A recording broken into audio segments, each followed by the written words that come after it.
Hello, and welcome to the Confident at Work podcast. I'm your host and your confidence coach, Anna Manning. And today we're talking about boundaries. So I'm doing a special series at the moment because the podcast has just turned 4. I'm doing this thing called Podcast on Prescription, where because we've got almost 200 podcasts now in the archive, it's a bit difficult for people to kind of know where to start in relation to the particular challenges that they're having. And so I'm running this thing called Podcast on Prescription, where you fill out a form. It takes like 2 minutes. You can find it if you want to go and use it now in the link in the show notes. And people tell me these are the things that I'm struggling with. And I realized that one of the things that we didn't have a particular episode on, so I couldn't point people in the direction of it, was setting boundaries. And I don't know why I've never done an episode on this, especially because it is something that comes up in my one-to-one work and in the Confident at Work program with some regularity. So anyway, here we are doing the episode we possibly should have done years ago about boundaries. So I want to start off with the definition, and then I'm going to go into this in a little bit more detail. So we're going to look at what might stop you from setting a boundary, if that's something you want to do and you're not doing it, and also why you might want to. So let's start with the definition, and mine is very simple. My definition of a boundary is if you do A, I will do B. If you do A, I will do B. So I'm going to give you a few examples. So let's say I don't work past 6 p.m. and my assistant puts an appointment with a client in my diary for 6 p.m. Remember, if you do A, I will do B. So I'm going to say to my assistant, you've put an appointment in my diary for 6 p.m. I don't work past 6 p.m. You've put something in my diary for past 6 p.m. You need to call that client back and rearrange the time. If you do A, I will do B. So I will not accept that appointment. You will have to rearrange it. Okay, here's another example. You've probably heard this one before. If you swear at me, I will hang up the phone. So your boundary is that if you're sworn at, you hang up the phone. If you do A, swear at me, I will do B, hang up the phone. So a boundary is more of a rule for you than it is for other people in the way that I think of it. And through the lens of Confident at Work, it does take some confidence to work with boundaries because first, I think it takes confidence to set one in the first place. And then it takes confidence to hold one. And then it takes confidence to carry out the consequence. So having the confidence to set one is having the confidence to know, okay, these are my ways of working. These are my rules. These are the things that I will do and won't do, will accept and won't accept. This is what I'm okay with. This is what I'm not okay with. And I'm not saying that these can always be hard and fast in relation to work. Yes, there's sometimes that you might want to do things a certain way and your organization requires you to do them in a completely different way. Sometimes you might want to do things in a certain way and your boss might be like, no, I actually just expect you to do it in this way. And that might be an expectation that you actually have to meet. However, there will be times where you are able to have your own rule and your own way of working and set a boundary around that. And that's what we're talking about today. So first off, you've got to have the confidence to set one. So I want you to think about if there's anywhere at the moment in your working life that you think, maybe I probably could do with setting a bit of a boundary around that. Are there instances where you think, those people are kind of taking the piss? Or they're going too far, or they're kind of trampling all over something that I hold to be important. So you could have no boundaries whatsoever. You could just decide that when you're at work, you're going to do everything everyone wants all the time and be okay with that regardless of the impact on you. That is a potential way of working. Some of you may work like that. Some of you may choose to work like that. Like, I don't know. I'm not saying that I've got judgment about which way is the right way of working, right? I just think you have to know what is the right way of working for you. And most people, I guess the midpoint for most people is that there's some stuff that they don't like, but that it's part of the job and they'll get on with it and they'll do it. But there's some stuff where actually they could set a boundary and hold it. And actually, if they did that, it probably would get respected. And therefore, it's worth doing, or it's at least worth trying. So where do you think you'd like to set a boundary? Or where might you have already set one and it might have kind of gone by the wayside a few times or been something that you haven't exactly been consistent with?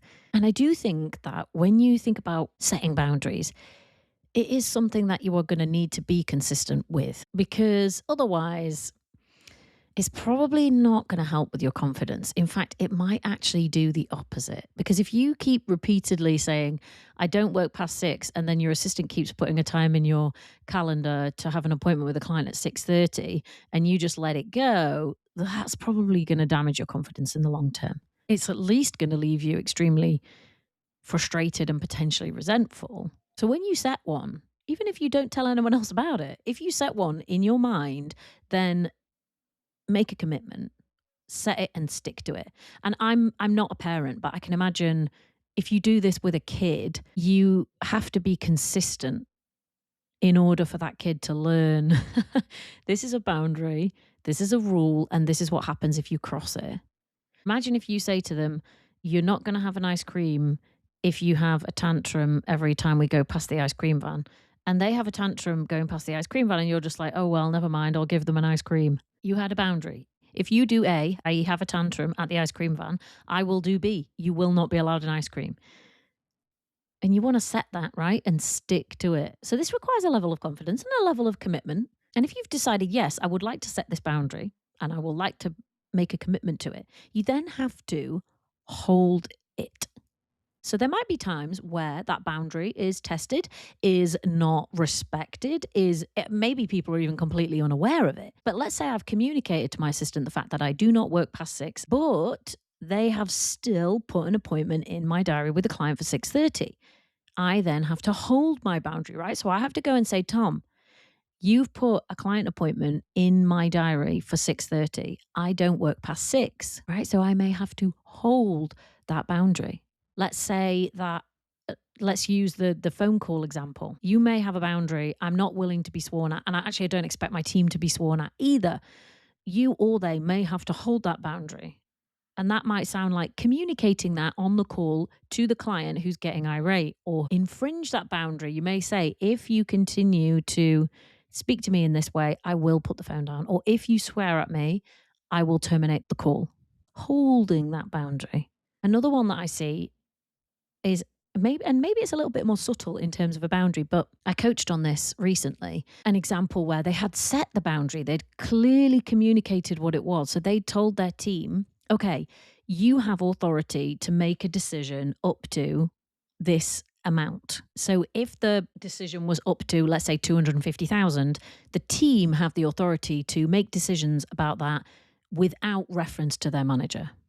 But their manager said, but they keep coming to me to make the decision. So they're not respecting my boundary. And I was like, are you respecting your boundary? And they said, what do you mean? And I was like, well, if you've set the boundary, or you've communicated the boundary, and they come to you and say, oh, but this is below 250,000, but I still, basically they're saying, I still want you to make the decision. Are you respecting your boundary at that point and holding the boundary? Are you saying to them, you have authority to make decisions in cases under 250,000. So I'm going to leave you to decide. And they said, well, no, I'm still making the decision for them. I was like, okay, well, there you go. You're not respecting your boundary. You're not holding your boundary. They might test it. Just because you tell people, this is the way I like to work, this is how we're going to do things from now on, it does not mean that they're going to suddenly all just fall in line. They may make an appointment after 6 p.m. They may still come to you for decisions about things that they're perfectly capable and they have authority to make decisions on. They may still keep swearing at you on a call, even though you've told them that that is your boundary. Right? You can make a boundary. Do not expect the world to fall in line, because they are not necessarily going to do that. Just like a toddler, they may test you. They may test that boundary. They may completely ignore it. They may walk all over it. You're the one that then still, if you've made the commitment and set one, has to hold it. And then after that, you also have to have the confidence to carry out the consequence. So let's say I've said, I'm not willing to be sworn at. I've communicated that to the person. I will terminate the call. So I've stated what the boundary is. And they just keep swearing at me. And I keep staying on the call, trying to reason with them. I haven't carried out my consequence. Remember, boundary. If you do A, I will do B. If you swear at me, I will terminate the call. But I haven't terminated the call. So now it's just run on. I haven't respected my boundary. They've crossed it, and I haven't carried out the consequence that I stated I would. My consequence is I'm terminating the call. Phone goes down.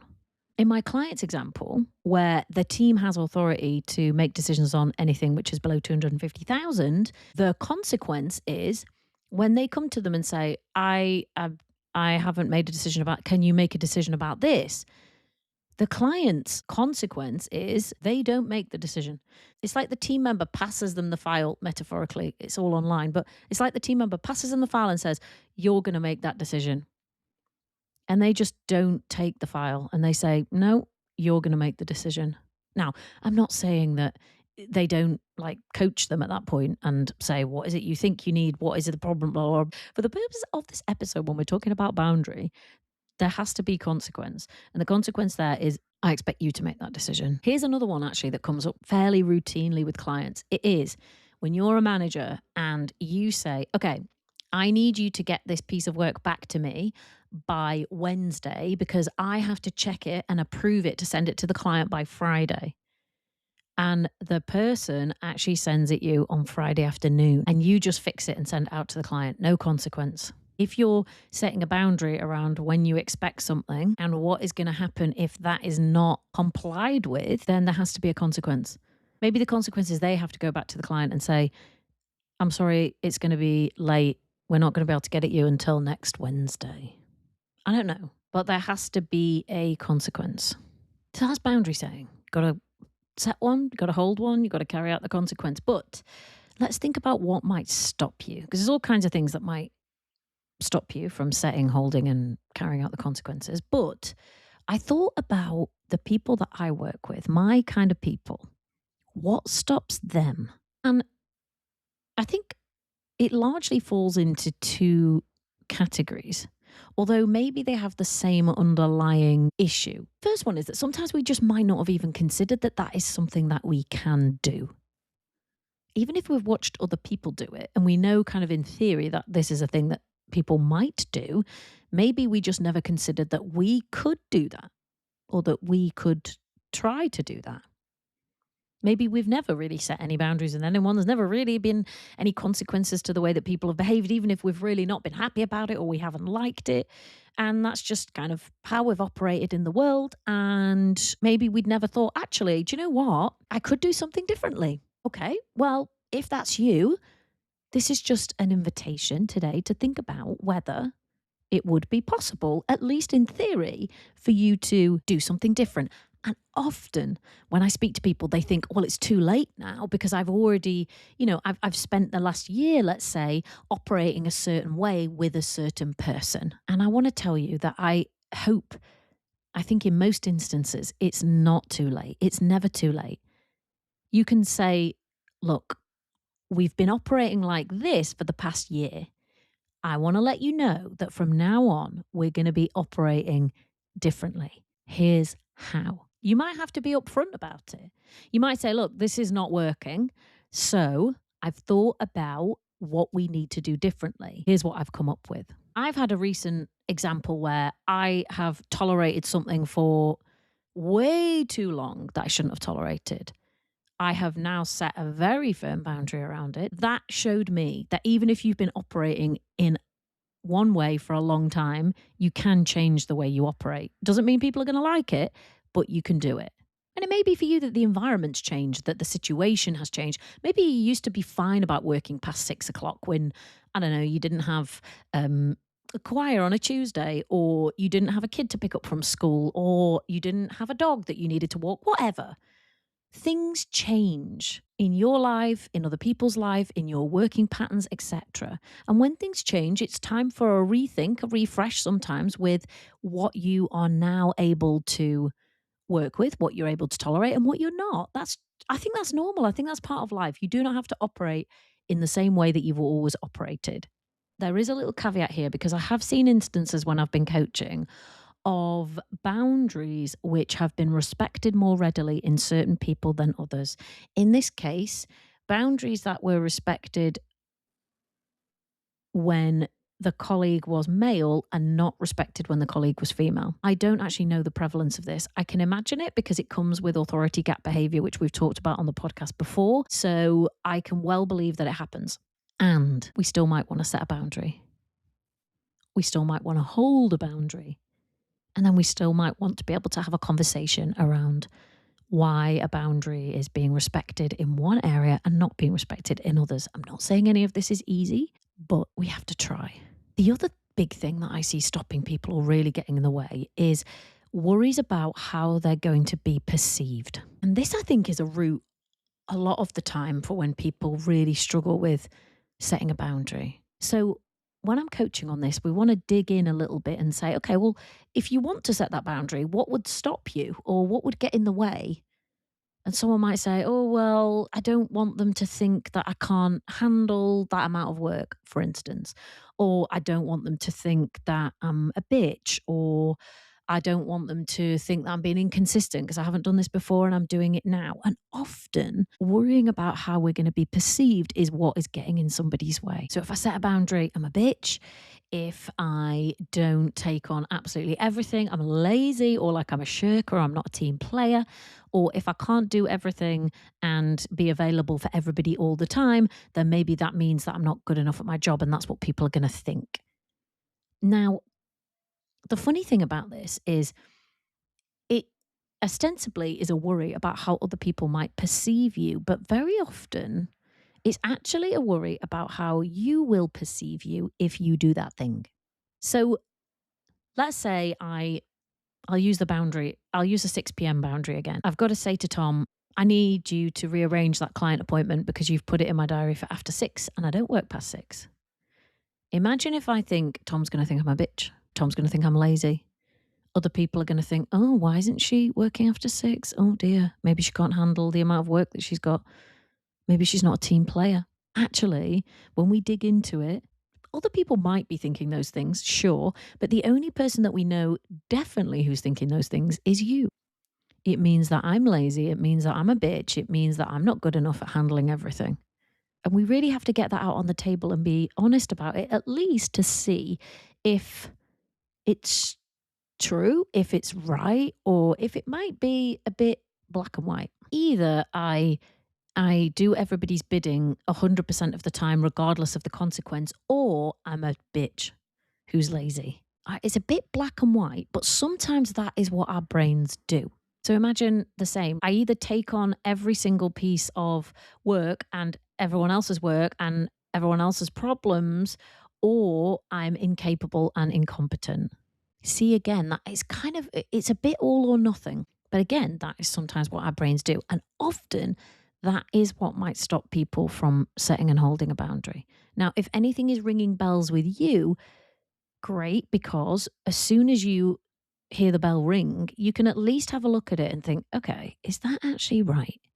If I got this out on a piece of paper and set up, okay, here's my expectation that I will take on every single piece of work all the time and everyone else's work if they can't manage it. Otherwise, I'm incompetent and crap at my job and they'll think I'm a lazy bitch. Okay. Well, at least you can see it. I think sometimes people think, well, there's no point. I don't think that their behavior is going to change regardless of what I do. And that might be true. You may set a boundary and their behavior really doesn't change. You may say, no, you have to send me this at least 2 days before the deadline. Otherwise, I can't look at it.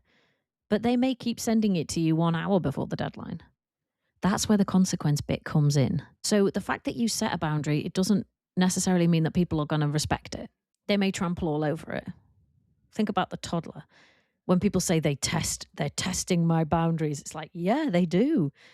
That's what they do. But also people at work do that too. They may keep behaving in exactly the same way that they behaved before. That might happen. It might not. It often doesn't actually, but it might. Let's say worst case scenario, they do just keep behaving in that way. Well, that's where your consequence comes in. Let's say you've said to somebody, I do not work on weekends. So if you send me that work on Friday, expecting it to be done on Monday morning, it's not going to happen. And they just keep sending you the work on Friday. Their behavior might not change, but your behavior can. So when they send you the work on Friday, their behavior hasn't changed. They keep doing it. Your behavior of, oh, well, I'll just do it over the weekend anyway, that's the behavior that can change. Yours. And ultimately, it might be that if you set that boundary, it is going to put you in conflict with people. And you may not like the idea of that. You may say, oh, I can't do conflict. And that's another reason, I guess, why you may not set a boundary, because actually, people aren't going to like it. It is going to put you in conflict. And that might be something for you to figure out. There is no easy way around that. You can't simultaneously say, I need everybody to like me all of the time, and I need to set boundaries. Because the two things, they may still like you all of the time, but they might not. So if the reason why you're not setting boundaries or holding them is an underlying issue of, I can't deal with the potential for conflict, or I need everybody to like me all the time, then that's good to know, because it's a good starting point. So you may even get to a point of saying, I don't like working past 6 p.m. It really impacts on my family life and my ability to work well the next day. And I know that if I set and hold that boundary, there will be somebody that doesn't like it. And I can't risk not having everybody like me all the time, because that feels too difficult and just too threatening to me. Okay. If you need to kind of get that out without some judgment, good. Similarly, if you are worrying about how people are going to perceive you, I do want to set a boundary around this with my team, but I want my team to perceive me as highly capable and highly competent. And to me, that means that I do everything regardless of when it gets sent to me. And if I set a boundary, maybe they'll think that I'm not. Good to know. Because I don't think you can change if you don't even understand what the underlying thing is, which is creating the lack of boundary in the first place. And you want to know, and you want to be clear, I think, on why you would set this boundary. Why do you want to? Very often it will clarify an expectation, a rule, a way of working. And when things are clear, that's good. People know where they're at. You know where you're at. People know the rules. Makes it easier for them to meet your expectations if they at least know what they are. It probably makes it easier for people to comply if they know that there is a consequence. So you're just helping everybody. You could think of it as you're just helping everybody to understand clearly what the rules are and what the consequences are if they don't comply with those rules or those boundaries or those ways of working. Another interesting thing that always surprises me, but maybe not, it comes from clients when I say, well, what if you kept doing this? What do you think would change? Like if you kept setting that boundary and that consequence, what do you think would change? And interestingly, they often say, I think people would respect me more. And I always find that one interesting. And their example is, well, when people are really clear, they tend to get respected. Their opinions do get respected, or their, preferences do get respected. And I don't know if that's true for you in your situation, but it's certainly an interesting one that clients do notice. I also think that you probably make work more sustainable for the long term. That is what I have for you this week. I hope you will go forth and enjoy setting some boundaries. When you do, and when you hold them, even in the face of tension or conflict, etc., it might not be easy and it might not be nice, but it actually will increase your confidence and your belief in yourself rather than decrease it, is my experience. And I think it's my clients' experience too. Last thing, if you want to come and work with me, if you want to feel more confident at work, head to the link in the show notes and book a call to speak to me. We'll chat through your challenges, the things that you're trying to achieve, and I will tell you whether or not I can help.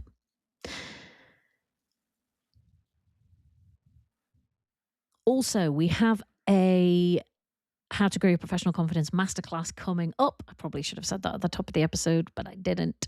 The link is also in the show notes. If you love the podcast, this is really going to help you to apply the work of the low and high confidence cycles and the 7 skills you need to feel more confident at work and embed them into your daily working life. If you haven't done one of those classes before, get in, sign up, even if you can't come live. It's on the 30th of June, 2026, because you will get a replay. And I will see you in next week's episode. All right. Bye. Confident, confident, confident. I can be confident, confident, confident, confident. I can be confident at work.